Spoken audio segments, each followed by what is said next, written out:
Perempuan punya banyak karakter. Ada kurang lebih 20 karakter saya susun. Tapi saya tidak teringat sekarang, tapi dalam tulisan saya ada. Di antaranya perempuan itu suka dipuji. Maka antum harus royal pujian. Laki-laki harus suka royal, muji. Dia pakai baju warna merah, Masya Allah bagus. Hitam, Masya Allah bagus. Biru, bagus saja sebenarnya.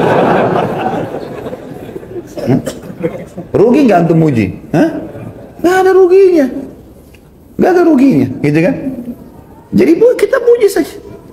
Kalau antum mau pakai putih, mau pakai hitam, istri antum tidak puji, nggak masalah. Bagi laki-laki nggak penting itu. Kalau istri bilang, oh ganteng ya, oh iya, dia biasa saja.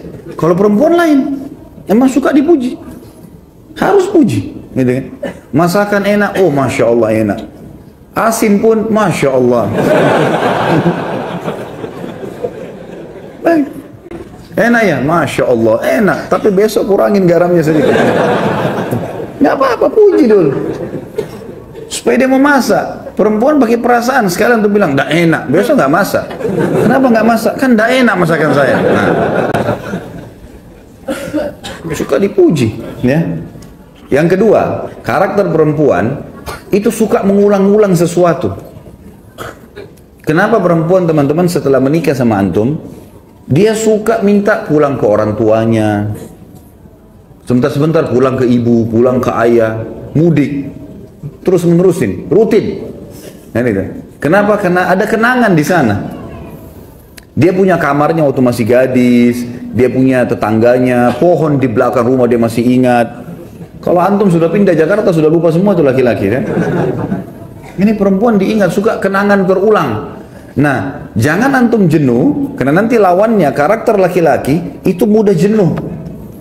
Kalau dia minta diantar ke tempat yang sama, jenis makanan yang sama, tidak apa-apa, antar saja, nggak ada ruginya. Karena memang dia suka sesuatu yang terulang. Antum pernah kasih bunga sekali, dia berharap bunga itu dikasih seumur hidup, diulang-ulang terus. Kalau antum dikasih sepatu sama istri, tidak berharap dikasih sepatu lagi nanti, ganti yang lain. Kalau perempuan tidak, memang suka terulang. Jelas ini? Yang bujang juga dapat manfaat lah. Sebenarnya ini cuma rahasia internal kita saja, ya. Yang ketiga, suka diperhatikan, dan perhatiannya selalu kepada masalah pertanyaan. Kalau pulang rumah teman-teman, banyak tanya sesuatu. Apakah kamu lagi kerja apa hari ini? Apa kegiatan kamu? Kalau dia cerita, dengar. Antum harus jadi pendengar yang baik. Dengarin keluhannya, gitu kan? Tapi harus sabar, apa boleh buat? Karena menghadapi perempuan begitu, memang dia cerewet. Suka cerita ini, suka cerita itu dari temannya masih kecil sampai temannya yang sudah tua sekarang. Semua dicerita lengkap. Nggak apa-apa, dengerin aja cerita. Oh iya, begini, iya, pindah lagi sini. Saya kadang kalau duduk depan istri saya itu, dia cerita dari temannya ini, temannya itu, temannya ini. Oh iya, ini kayaknya dari tadi sudah 5 kok ceritanya. Ada lagi yang lain gak ini? Kita mau makan dulu nih. Tapi dengar.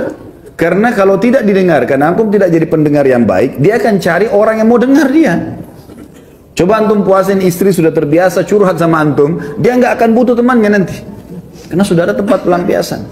Nanti kita lawankan ini teman-teman, laki-laki terbalik, tidak suka diperhatikan. Contoh perhatian adalah telepon. Coba telepon teman-teman sekalian, telepon, tanya kabar segala macam. Itu perhatian yang luar biasa. Kalau laki-laki nggak suka, antum suka kalau lagi kerja di telepon?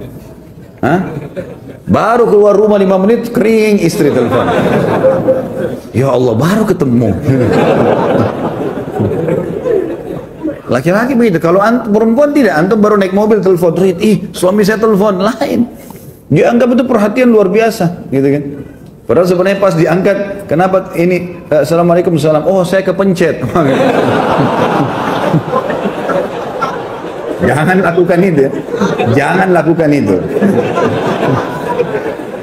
Sudah terlanjur kepencet pun, oh iya, saya kebetulan rindu sama kamu. Bilang kepencet, marah nanti dia.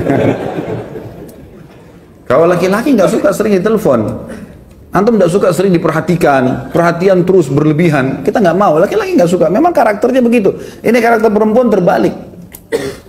Antum pujian tidak terlalu tadi. Jadi kita sudah langsung berbalik. Perempuan suka dipuji, ini nggak suka dipuji. Biar artinya bukan hal yang penting bagi dia, gitu kan? Ini diperhatikan, ini nggak suka diperhatikan. Nggak suka diperhatikan. Jadi kalau ada laki-laki yang suka diperhatikan itu ada tanda tanya. Artinya kalau laki-laki yang luar biasa harus ditelepon terus sama istrinya kemana-mana, itu tanda tanya, gitu, ya. Itu contoh, gitu. Kemudian ada karakter juga perempuan, teman-teman sekalian. Mereka didominasi dengan perasaan, kita didominasi dengan akal. Pertemukan dengan itu. Dominasi dengan perasaan selalu saja sensitif, selalu saja merasa mudah tersinggung, masuk dalamnya, ya, mudah memaafkan. Itu semua masuk dalam perasaan. Kalau subhanallah ya, ini kita tidak berharap, tapi ada kalau seorang laki-laki selingkuh, naudzubillah, dia selingkuh dengan perempuan lain, berzina. Kemudian setelah dia selingkuh, dia datang ke istrinya, dia bilang, saya sudah berbuat salah nih. Saya buat gini. Istrinya mudah maafin gak? Mudah maafin. Tentu antum tidak bisa jawab sini, yang di belakang yang jawab kan. Mudah dimaafin. Masih banyak istri kalau suaminya mau taubat sekali dia maafin. Kita balik. Kalau antum temukan istri antum selingkuh, antum mau maafin enggak? Sudah ada di depan, enggak. Belum selesai anak jelasin sudah panjang enggaknya gitu. Berat. Laki-laki pakai pikiran dia. Ini sudah disentuh orang lain, enggak, saya enggak mau. Gitu. Kalau dia tidak, dia masih berpikir berbeda. Ini dominasi perasaan, ini dominasi akal. Nah, dominasi perasaan biasanya agak kritis. Saya pernah kasih contoh kalau antum masih ingat. Kalau perempuan antum aja, istri aja makan malam di mana misalnya sama-sama, dan itu baik ya, sesekali keluar sama-sama, tidak selamanya tentunya. Tapi bersama waktu itu penting. Pada saat misalnya orang pergi ke rumah makan, janjian kita makan di sini malam ini ya baik. Pas kita ke sana, ternyata tutup. Antum gampang, laki-laki simple. Oh ya sudah, berpikir cari restoran lain. Kalau istri tidak, dia punya perasaan. Enggak, sebentar saya tanya dulu kenapa tutup. Dia turun tanya dulu, kenapa tutup mas? Biasanya kan jam 9. Mungkin masih ada sisanya. Ya. Tanya. Mau beli baju, laki-laki sama perempuan beda. Sekarang kita laki-laki mau beli baju nih, masuk toko baju, kemudian kita lihat bajunya, ini cocok nih, baik warnanya saya cocok. Mas tolong saya minta ukurannya, baik ukurannya. Dicari di gudang nggak ada. Mas nggak ada lagi ukurannya nih. Kira-kira laki-laki bilang apa? Oh ya sudah nggak apa-apa. Mau lihat yang lain nggak? Nggak apa-apa, boleh saya lihat yang. Perempuan nggak bisa gitu. Dia udah kalau sudah coba di kamar pas, terus tidak ada, tunggu aja setengah jam tuh. Pasti dia ngoceh sama penjaga. Kenapa nggak ada mbak? Coba cek dulu. Kapan bisa datang? Panjang ceritanya. Karena dia pakai perasaan. Kan gitu. Antum sudah janjian sama istri mau pergi satu tempat, kemudian antum telat datang segala, ya wajar. Jelaskan. Karena dia akan terus bertanya, gitu kan? Itu biasa, itu karakter. Mengenali karakter pasangan itu penting. Dan insya Allah, biidznillah, tentu saya sekarang tidak terlintas semuanya ya, poin-poinnya, tapi ada banyak yang saya susun karakter-karakter laki-laki dan perempuan, dan itu biasanya saya forward ke beberapa grup, dan insya Allah mudah-mudahan bisa sampai ke antum kalau tidak ada halangan. Saya tadi baru ingat kalau saya sempat membawa laptop karena tadi ada acara pengajian memang yang saya bawa. Maka setelah sholat ba'da isya saya baru teringat. Saya akan sebutkan teman-teman sekalian karakter pasangan tadi yang memang belum sempurna kita sebutkan sebenarnya ya. Ada saya susun temanya. Kurang lebih ada 16 karakter wanita atau istri yang harus dikenali. Dan ini insya Allah kalau kita ketahui maka akan lebih mudah kita menghadapi pasangan. Yang pertama saya sudah sebutkan tadi, perasaan dominan dalam hidupnya. Dan perasaan ini ya, seperti sudah saya kasih contoh tadi, masalah kalau mau beli pakaian, kalau datang ke rumah makan dan seterusnya, ini lebih dominan perasaan. Sudah saya kasih contoh. Yang kedua, salah satu karakter wanita adalah tanda kutip ya di sini ya, ada sifat pendendam. Pendendam tapi tanda kutip. Maksudnya di sini pendendamnya seperti ini contohnya. Jadi saya kalau masih ingat pernah saya kasih contohnya ya, tapi saya ingatkan lagi. Seperti kalau seseorang laki-laki suami bertengkar sama istrinya, maka kalau ada kata-kata misal yang kurang baik di SMS ya, di berita atau di WBB atau di WA, seringkali kata-kata itu kalau seorang suami sifat laki-laki karena dia menggunakan akal, dia kalau baca dia marah, tapi setelah itu selesai. Saya yakin kalau ada di sini pernah bertengkar sama istrinya, saya sangat yakin SMS yang pernah dikirim oleh istri antum sudah hapus. Kalau laki-laki, mungkin 3 hari, seminggu, nggak pernah antum simpan. Ada nggak sih laki-laki, mungkin keluar dari normal tuh ya, dia simpan SMS istrinya setahun misalnya. Hah? Ada yang pernah simpan sampai 1 tahun isi SMS istrinya, mungkin kalau dia pernah marah. Sehari, 2 hari, seminggu sudah jenuh antum, dihapus. Tapi kalau perempuan tidak, ada simpan tanda kutip tadi pendendam. SMS yang tahun lalu dia masih simpan. Kalau perlu 10 tahun lalu masih ada. Disimpan. Jadi kalau lagi tenang, lagi duduk, pernah begini-begini. Kapan itu? Pernah, ini buktinya, dilihatin. Nah berarti, kalau sedang menghadapi istri dan terjadi pertengkaran, jangan banyak-banyak SMS. Baca, tidak usah balas. Nanti kalau ketemu baru ngobrol. Karena itu jadi data, nanti disimpan sama dia. Bahkan ada sekarang ini berkembang teknologi, banyak istri kalau ngomong sama suami direkam, diam-diam. Jadi antum cek dulu dekat ranjang, ada alat perekam nggak? Yang ketiga, sulit berterima kasih. Emang sifat perempuan itu. Jadi sebesar apapun pengorbanan kita, dia terima kasih pada saat itu, setelahnya sudah selesai. Bahkan bisa dilupain kebaikan itu. Jadi beda dengan sesuatu yang sifatnya dia dendam, dia sakit hati, maka disimpan lama-lama. Tapi kalau kebaikan orang dilupain. Makanya sabda Nabi SAW, hadis yang sahih, ya, wanita itu kalau kau berbuat baik padanya, kata Nabi SAW, hadis secara global tentunya, ya, kalau kau berbuat baik padanya, 1 abad itu 100 tahun ya. Kemudian dia melihat kepadamu 1 kesalahan saja, maka dia akan mengatakan, saya tidak pernah melihat kebaikan dari kamu selamanya. Jadi jangan heran, kebaikan apapun antum tumpuk-tumpukin setiap hari, nggak disebutin, nggak diingat, itu biasa. Karena itu karakter, itu sesuatu bawaan dia, gitu loh. Tentu ini semua akan bisa dikontrol dengan keimanan ya. Kita sebutkan karakter ini, tujuannya agar kalau sesuai dengan agama kita dukung, tidak sesuai dengan agama kita ingatkan, tapi ini karakter umumnya. Sulit berterima kasih. Bahkan kata Nabi SAW dalam hadis sahih, wanita, saya melihat kalian wahai kaum wanita paling banyak penghuni neraka. Seorang sahabat bertanya, kenapa kami ya Rasulullah? Kenapa harus wanita? Jawaban Nabi SAW, apakah karena tidak sholat, tidak puasa, tidak haji? Enggak, wanita banyak sholat, banyak yang puasa. Karena kalian tidak berterima kasih atau memungkiri kebaikan suami kalian. Itu karena itu banyak sekali masuk dalam neraka. Yang keempat, egois pada haknya. Itu karakter. Jadi kalau haknya dia pertahankan. Walaupun dia belum menjalankan kewajiban, hak dituntut sama dia. Tadi saya bilang kita tentukan tanggal nafkah, itu pasti diingat sama dia. Nggak usah khawatir. Antum nggak pakai alarm pun nafkah itu akan datang. Ada alarmnya dia gitu. Tapi kalau hak antum tidak, emang sudah umum. Tentu sekali lagi ini kita bicara masalah karakter pasangan umumnya ya, karakter wanita umumnya. Nanti kita bicara karakter laki-laki umumnya. Nah di sini teman-teman sekalian kita harus paham, ternyata ada ego itu, ada itu dalam jiwanya mereka. Tentu ini kalau dikontrol dengan keimanan dan ilmu akan bisa teratur rapi. Tapi kita bicara globalnya. Yang kelima, mudah memaafkan. Ini positifnya, mudah memaafkan. Kayak tadi saya kasih contoh. Kalau seandainya suaminya selingkuh segala macam, dia minta maaf, itu bisa dimaafkan, mudah memaafkan wanita itu. Yang keenam, suka untuk dimanja, ya. Suka dimanja, suka diajak bercanda, itu sudah umum, itu sifat wanita. Dan saya bilang tadi jangan dibalik ya. Laki-laki jangan pernah manja, tapi memanjakan, ya. Kalau yang suka manja-manja ini perlu sunat kembali. Yang ketujuh, wanita itu suka untuk dicumbui atau dirangsang, itu umum. Jadi memang laki-laki, antum walaupun pada satu waktu ada syahwat yang besar lagi pengen, jangan buru-buru. Karena dia suka kalau dia dirangsang, dia dicandain, dan itu memang sudah biasa, dan ini sudah umum tentunya.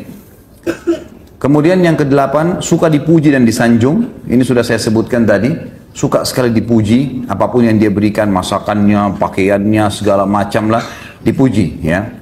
Yang kesembilan, suka diperhatikan, dan ini sudah saya sebutkan juga tadi. Termasuk di sini adalah telepon, tanya kabar dan seterusnya, ini sudah biasa. Kemudian yang ke-10, suka dilindungi. Jadi perempuan itu lebih suka kalau berjalan, dia dilindungi di belakang. Dia selalu merasa aman, dilindungi. Tentu kalau antum laki-laki tidak suka kalau istri antum jalan di depan. Ya. Merasa terganggu kejantanannya. Gitu. Kalau masih jantan, ya. Allahu alam ini. Karena di Indonesia ini subhanallah yang banci-banci ini juga di orbit ya.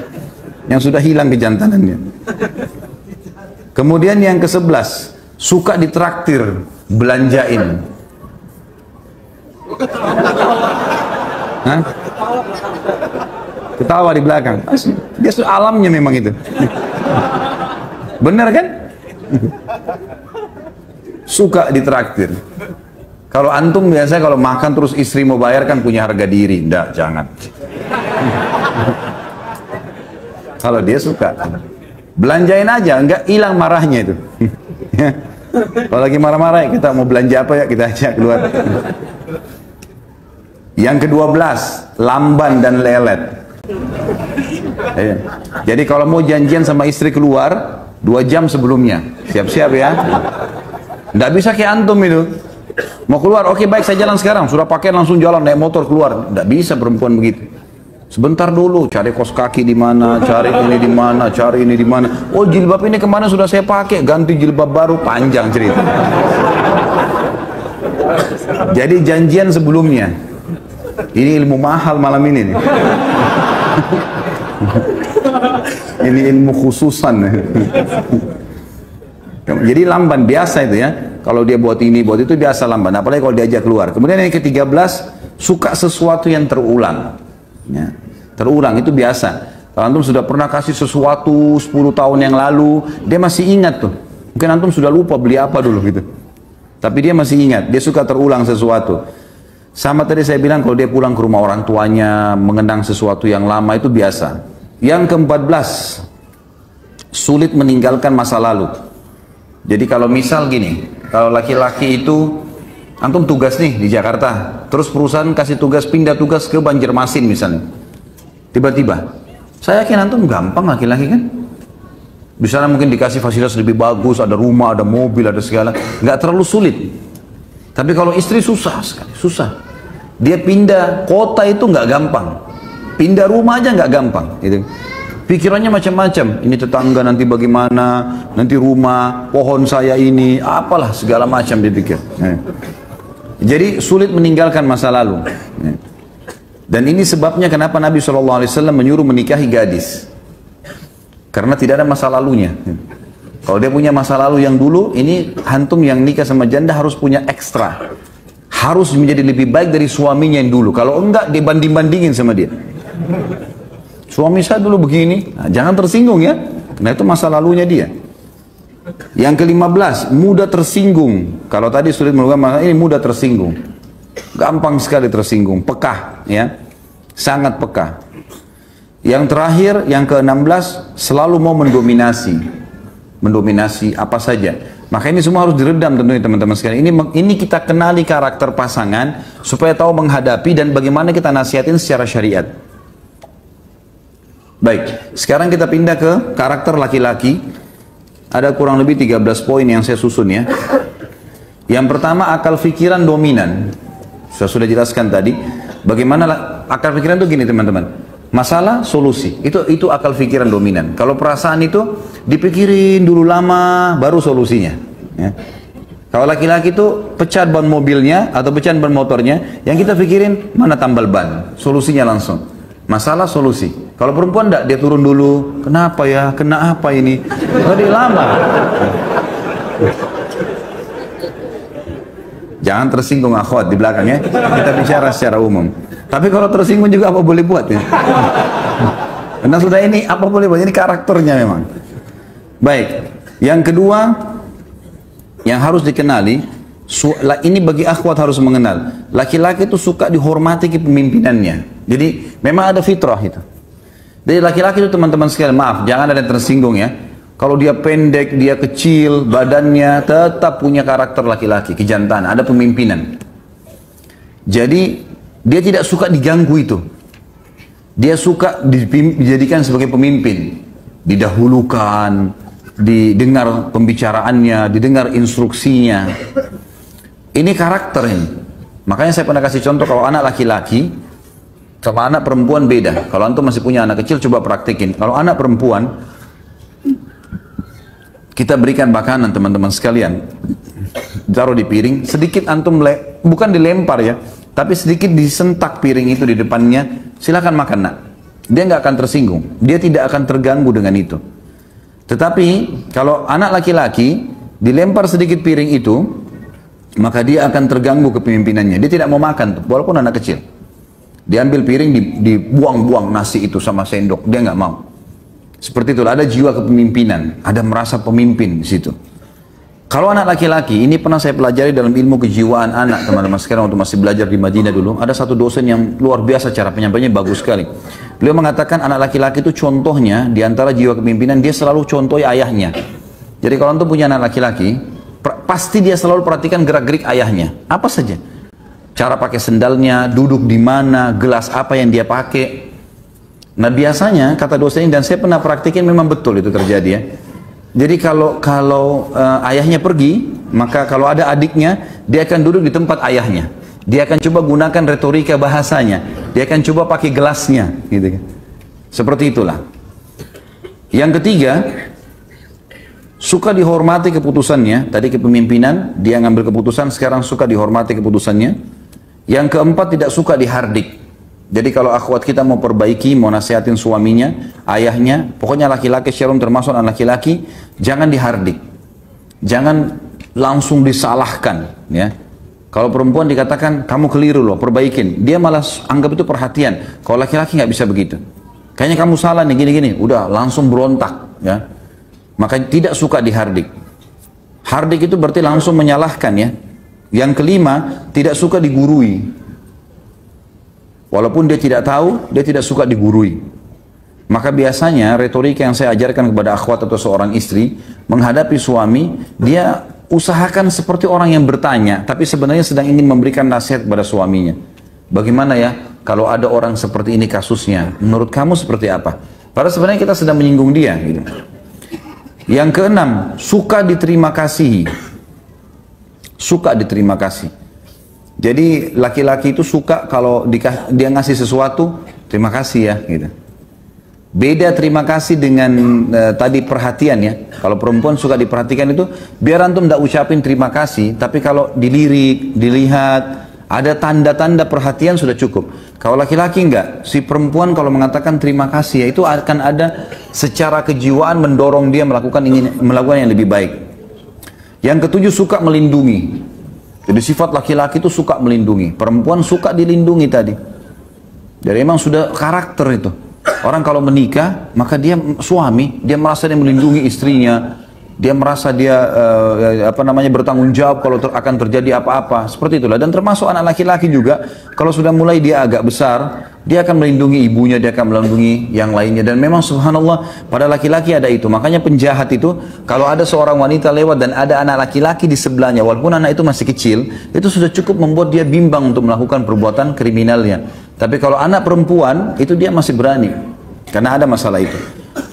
Kemudian yang kedelapan, suka untuk digoda. Ya. Artinya di sini memang laki-laki itu suka kalau penampilan istrinya dandan, apalah, yang segala macam bahasa yang bisa digunakan ya, dari penampilan pakaian yang seksi, yang wangi, dan itu memang dia suka. Makanya seorang suami dia butuh itu di rumah. Seorang istri harus melakukannya. Dan hadis-hadis tadi saya jelaskan, wanita di surga, wanita yang bisa memberikan bahwa syahwat suaminya, dan itu adalah hal yang fitrah gitu. Tentu ini ada banyak poin dalam poin ke-8. Setiap poin ini ada rinciannya, tapi saya cuma sebutkan garis besarnya. Kemudian yang ke-9, suka mencium bau yang wangi. Ini ada pada wanita tetapi tidak seperti laki-laki. Kalau laki-laki itu dekat dengan istrinya lalu dia cium bau wangi, itu luar biasa pengaruh pada kejiwaannya. Dia selalu ingin mendekat, dia selalu merasa nyaman, gitu kan. Kalau istri, suaminya walaupun baunya tidak wangi, tapi karena dia baik, ya. Maaf ya, saya belum mandi nih. Enggak apa-apa kok. Dia suka saja. Tapi kalau antum pulang ke rumah dekat, baunya nggak enak istrinya, sudah menghindar. Itu sudah fitrah. Fitrah. Perempuan juga suka yang wangi-wangi, bukan berarti antum jangan tidak pakai minyak wangi ya. Tapi yang dimaksud adalah perempuan biasanya dia masih tahan dengan itu. Bau ketiaknya suaminya, pulang kerja loh, Masya Allah baunya. Ya. Tapi dia masih bisa tahan. Ya nggak apa-apa, ini kan bau keringat suami saya, ini karena dia. Begitulah, terbawa perasaan dia. Tapi kalau laki-laki nggak bisa gitu. Maka akhwat hati-hati ya di belakang. Jaga, nggak boleh ada bau sedikit pun, gitu, kecuali yang wangi. Ya. Yang ke-10, suka melihat keindahan seperti pakaian, rumah, tempat tidur. Maka ini harus menjadi sesuatu yang dibawa oleh akhwat kita. Yang ke-11, sulit memaafkan bila cemburu. Ini yang kadang-kadang laki-laki dominan. Dia sudah cemburu, itu bahaya sekali. Sasarannya terus ke target cemburu itu, gitu kan? Kalau misalnya istrinya pernah jalan atau istrinya pernah dilihat oleh orang, maka dia akan selalu orang ini seperti singa mengintai mangsanya. Ini pernah lihat istri saya. Udah itu terus menerus, gitu, terbawa. Ini sulit memaafkan bila cemburu ya, dia sulit memaafkan. Dan yang ke-12 cemburuan, memang wajar. Jadi akhwat kita harus bisa faham masalah itu. Banyak orang mengatakan perempuan cemburuan, sebenarnya perempuan tidak cemburuan loh. Tidak cemburuan gitu. Dia hanya karena sayang sama suaminya, dia mau tunjukkan dengan cara itu. Tapi cemburu yang sebenarnya itu ada pada laki-laki. Laki-laki, dan sebenarnya kalau dia cemburu pada hal haknya dia itu benar dalam syariat. Makanya pernah ada sahabat yang pulang ke rumahnya lalu dia temukan istrinya selingkuh sama laki-laki lain, lalu kemudian dia bingung harus buat apa. Dia datang ke masjid, dia mengatakan, ya Rasulullah, saya temukan istri saya selingkuh, siapa yang saya harus buat?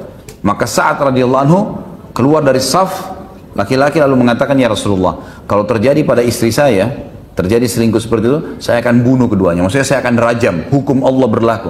Kok bisa berani-beraninya berselingkuh, berzina? Kata Nabi SAW, apakah kalian melihat cemburunya Sa'ad? Dia itu cemburu, Sa'ad cemburu, kenapa kok istri kemudian masih bisa berzina? Gitu kan? Maka kata para sahabat, iya ya Rasulullah. Kata Nabi SAW, saya lebih cemburu daripada Sa'ad, dan Allah lebih cemburu daripada saya dan Sa'ad. Kenapa sudah dilarang masih dikerjakan? Jadi memang ada sifat cemburuan. Cemburuan sebenarnya itu ada pada laki-laki.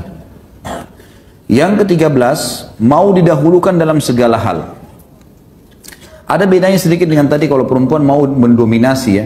Mendominasi dalam arti kata ini dia mau, dia didahulukan, dia kalau mengambil sebuah keputusan, dia coba supaya hadir di situ, dia yang coba mengatur. Nah ini harus dikontrol. Tapi kalau laki-laki memang mau didahulukan dalam segala hal. Kalau kapan istri mengatakan ya sudah, ambil saya keputusan, saya tinggal ikut, maka itu jauh lebih kena dengan karakternya. Allahu a'lam.